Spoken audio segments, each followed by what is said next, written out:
नमस्कार, खबर समय जगत में आपका स्वागत है। मैं हर्षिता जौहरी। आइए नजर डालते हैं देश प्रदेश से जुड़ी तमाम खबरें। भोपाल प्रशासन अनूपपुर में पूर्व मुख्यमंत्री के काफिले पर हुए हमले की निंदा करते हुए पूर्व मंत्री जीतू पटवारी ने कहा कि भाजपा प्रत्याशी लोकतंत्र की हत्या कर जनता के वोट को खरीदने की कोशिश कर रहे हैं। मध्य प्रदेश के 28 विधानसभा क्षेत्रों में होने जा रहे उपचुनाव में भाजपा प्रत्याशियों और नेताओं के पास बताने के लिए कुछ नहीं। लोकतंत्र की हत्या कर पीछे के रास्ते से सत्ता हथियाने वाले लोगों ने जनता द्वारा 5 साल के लिए चुनी गई सरकार को गिरा दिया। अब चुनाव में जब कुछ कहने को नहीं है, जिसकी हताशा में अब वह हिंसा पर उतर आए हैं। जीतू पटवारी ने अपनी प्रेस कॉन्फ्रेंस में कहा कि पूर्व मुख्यमंत्री और प्रदेश कांग्रेस अध्यक्ष कमलनाथ जी के काफिले पर अनूपपुर में हुए पथराव और हिंसात्मक कार्यवाही की निंदा करते हुए कहा कि हार से डरे बिकाऊ भाजपा प्रत्याशी अब जनता का एक वोट 5,000 रुपये में खरीदने की जुगाड़ में लग गए हैं। जीतू पटवारी ने कहा कि विधानसभा के पटल पर यह स्पष्ट हो चुका है कि किसान कर्ज माफी, 100 रुपये में 100 यूनिट बिजली, अतिथि विद्वानों के नियमितीकरण का मामला, इनके झूठ की कलई खुल गई है। अब भाजपा नोट से जनता का वोट लेना चाहती है।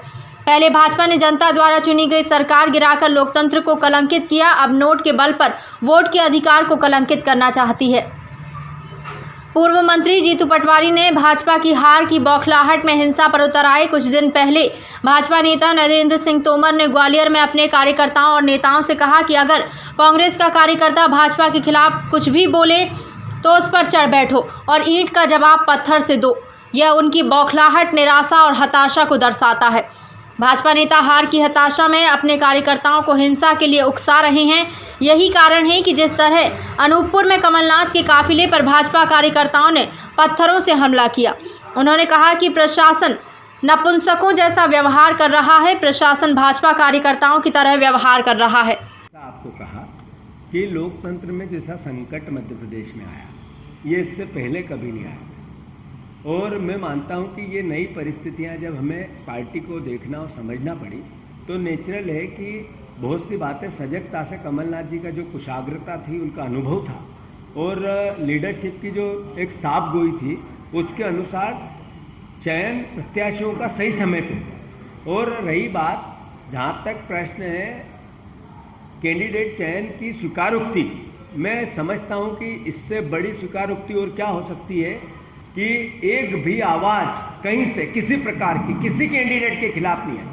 यह जब बदनावर का कैंडिडेट बदला तो विरोध कहीं से नहीं आया। हमने फिर से निर्णय लिया, कमलनाथ जी ने निर्णय लिया कि देन द बेटर ये हो सकता है। जिनको टिकट दिया था उनको और जिनको देना था उनको और सारे नेताओं को बुला के फिर निर्णय बनाया गया। आपको विरोध के विजुअल या विरोध का स्वरूप या विरोध की खबरें कहीं से नहीं आई।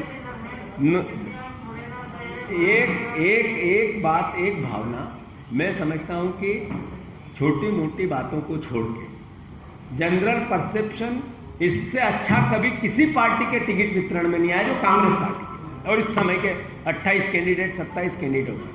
तो मैं मानता हूं कि द बेस्ट है और लोगों ने वैसा ही उसको स्वीकार किया। जैसा मैंने ये बात अभी एक मेरे अपने परिवार के व्यक्ति ने पूछा कि इस तरह का होने वाला है, तो मैंने जैसा कहा कि आप बेसिक जब वो चुन के आएंगे, जीत के आएंगे, इसका उत्तर सबसे अच्छा वही हो सकता है।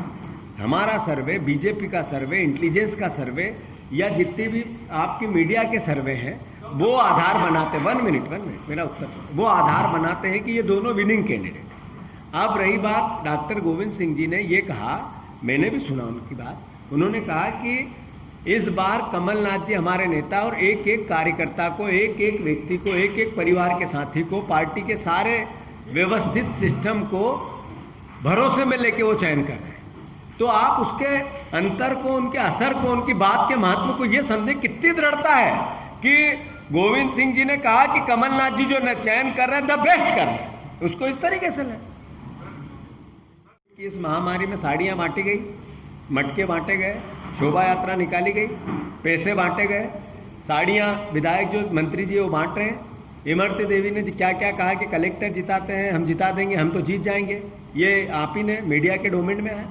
ये सब बातें, ये सब घटनाएं ये बताती है कि भारतीय जनता पार्टी इस तरीके से साफ गोई से चुनाव लड़ भी नहीं सकती, जीत भी नहीं सकती। तो नेचुरल है वो प्रयास करेगी और वो कर रही है। इसी के लिए तो हम आपके माध्यम से मध्य प्रदेश की जनता को सजग कर रहे हैं।